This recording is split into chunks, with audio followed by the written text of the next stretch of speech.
Assalamualaikum warahmatullahi wabarakatuh. Waalaikumsalam warahmatullahi wabarakatuh. Good morning. Good morning. How are you today? We are good. That's very nice. Before we start our lesson, let's pray together. So Adi, please, the leader. Yeah. Before we study, let's start, finish. Okay, let me check your clean lines. If you got rubbish in around you, please take out. Adi, can you please take out the bottle, please? Thank you so much. Okay, so welcome back to my class. And then we will have the quote of the day. That is, one language sets you in a corridor, two languages open every door. So it means that language is very important. So are you ready for English class? Yes. Okay, that's very nice.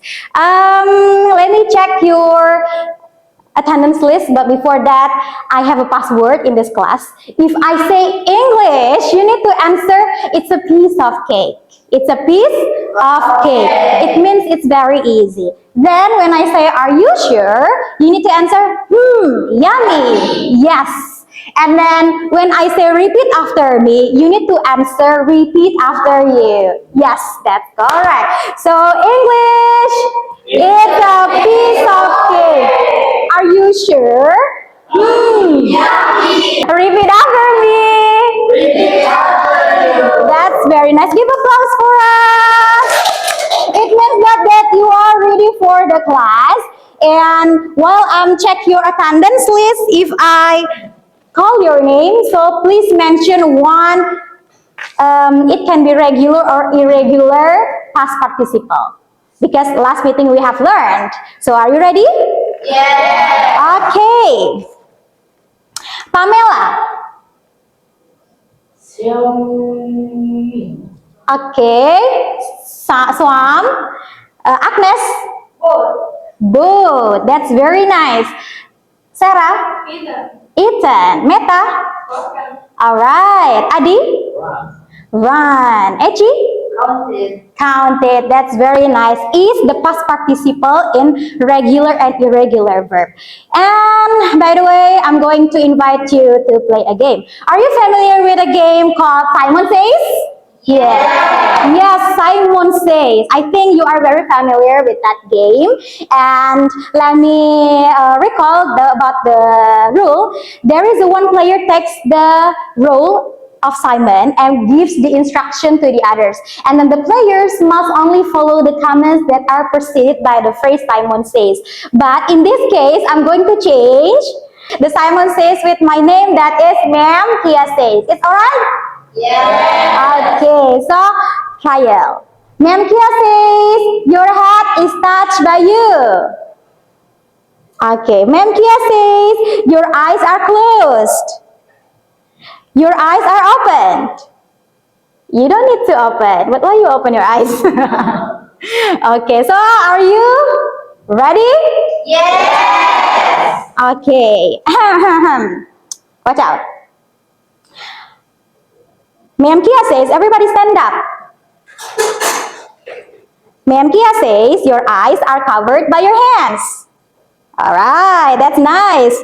Sit down, please.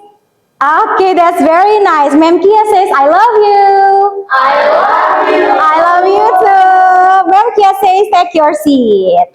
Give applause for us. English. It's a piece of cake. Are you sure? Yummy. Okay. By the way, the comments that I have given to you were divided to two kinds of sentence. And the sentence that we have already discussed in the previous lesson. So, do you remember about the previous lessons? What Yes. material? What material? Previous lessons? Active and passive. Yes, active and Passive. passive. So, do you have any idea about the difference between active and passive? Yes, Echi? Active is when subject does the action. Okay, subject does the action. Let us check. Yes, that's correct. What about passive? Yeah, what is that? Passive is subject receive the action. Past subject receives the action. That's correct. Give applause. Nice. It means that you already know about how to differentiate between the active and passive. And today we are going to learn about the identify the active to passive, and then we can divide the structures and transform from active to passive correctly. Then the last, we can recognize the importance why we learn the passive voice. So are you ready? Yes. Okay, so transforming active to passive. How? How to transform? People said that the passive voice is very difficult, but in this class, I'm going to say that it's very easy. It's a piece of cake because you need to only remember about the 5 steps. So there are 5 steps, only 5 steps to transform. When I say repeat after me, remember you need to answer repeat after. Okay, let's try. Repeat after me. Repeat after you. Steps. Step. First, identify the subject, verb and object. Second, move the object to the beginning. Third, determine the correct form of the auxiliary verb be. Fourth, change the main verb to its past participle form. Fifth, optionally add the original subject using by. That's good job. Okay, so let's discuss the first step. We only we need to identify the subject, the verb, and the object. So I have example of the sentence, the chef cooks the meal. Which is the subject? Yes? The chef, that's correct. Which is the verb? Cooks. And which is the object? Okay, let us check. Yes, that's right. And then the second step is we need to move the object to the beginning. Which is the object? The meal. The meal. So just put the meal in front. After that, the next step, we need to determine the correct form of the auxiliary verb be. There are some auxiliary verb be, right? And then we need to identify the kind of tense. And in this case, the verb is verb 1 or bare infinitive plus s. It means that the tense is simple present tense. And simple present tense has the to be, is, and are. Okay. If you confused about the auxiliary verb be, let me give you the fun fact. All the subject, if it's she, he, it, singular noun, uncountable noun, they love the S word. They love the S words. Can you see? Was and were, so they will choose was. Is and are, they will choose? Have and have, they will choose? Do and does, they will choose? Yes. So because of the meal is a singular noun, so we need to choose is. The meal is. What about the next step? We can change the main verb to its past participle form. So the verb cooks, we need to change to past participle that you already mentioned some words in the beginning in the sentence. That is cooked. Cooked. So the meal is cooked. Actually, it's already done, but we have the last step. But it's optional. We can add the original subject using by. Because of the subject is the chef, so we can put the chef by the agent. So the sentence becomes the meal is cooked by the chef. That's very nice. English! It's a meal. Are you sure? Yummy. Yummy. And then it is optional. We can include it. We can be included or omit it if it's unnecessary, because sometimes we don't need to put the by subject if the doer is obvious or not important. But I have the additional info. Why we learn passive voice, it's actually in academic writing, there are two reasons. The first reason is because we need to focus on the action or the result. Because in academic writing, it prioritizes the facts and findings rather than the person conducting the action. Okay, for example, the active, the researchers conducted the experiment. It's better if we choose the passive form with the experiment was conducted. Focus the experiment, not the researchers, okay? And then the second, it because of the objectivity and the formality, because it removes the personal bias.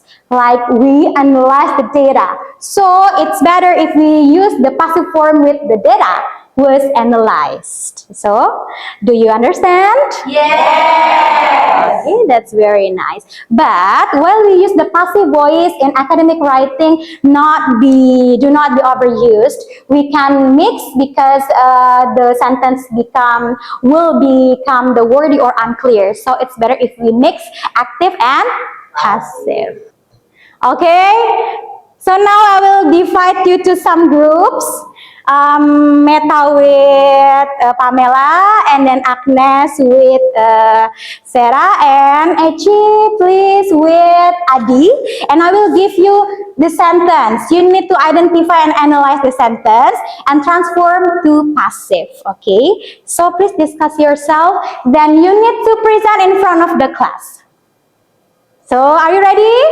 Yes. Okay, for the first group, please come forward to the class. Yes, so who is the presenter? Eci? Yes. Okay, please. Everybody, please pay attention to them. Now we will present our result, our group discussion. So the active sentence is researchers conduct survey together data. So here we can identify the sentence is simple present, and the B is MR, and the past participle verb is conducted. So what we have to do is to take it into passive. Yes. Surveys are conducted by researchers together data. Okay, give applause. Thank you very much. Please sit down. Please, but before, sorry, I have reward for you because you have already mastered. So you can divide it into two, right? Okay, please take your seat. Okay, let's recall. What are the steps in transforming active and sentence, passive, active to passive? There are how many setup? How many steps? 5. Yeah, 5. The first, we need to identify The subject, verb, and object. Okay, and then we need to choose the correct auxiliary be. Okay, and then we can change the verb become the past participle. Okay. Okay, why do we use passive voice in academic writing? Why? To remove the personal bias because of objectivity and formality, because we need to focus on the action. Yes, result or action. That's very nice. So actually I have a quiz time, so prepare your earphone, and then this is my code. Okay, so congratulations for the winners. Please, Meta, come forward to the class. Okay, this is for Meta because you are the higher score, the high score. Okay. Yes, it means that we already done, and then let's wrap up. In this lesson, we have explored the transforming of active and passive, and then understanding the structure and the significances, and then the reason why the passive voice is used in academic writing. Because of, we need to, what? Maintain the objectivity and formality. Well, guys, this is the end of our class. So I would like to say thank you very much for your participants. Don't forget to the next meeting we will learn about the report text. Let's close our class by reciting Hamdalah together. Wassalamualaikum warahmatullahi wabarakatuh. English. It's a piece of cake. Are you sure? Yeah. Up your hand. Cheerio!